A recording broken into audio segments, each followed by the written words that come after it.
Sarin is a Thai actor.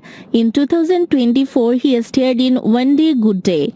In 2022, he starred in The Miracle of Teddy Bear. In 2020, he starred in My Himalayan Embrace. His parents have been very supportive and have helped him pursue his acting career. In 2019, he appeared in the drama series The Man series. He could become one of the prominent actors in the near future. In 2023, he joined the production and talent agency GMM TV.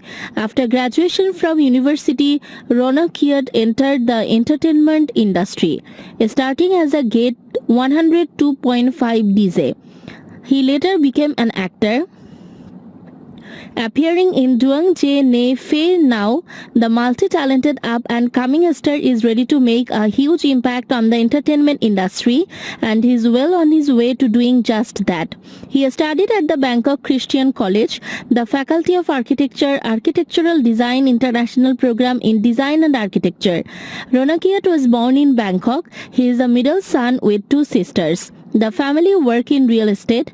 In Sarin's good looks are probably one of the first things that people notice about him, and his acting career isn't the only place where they are being put to good use.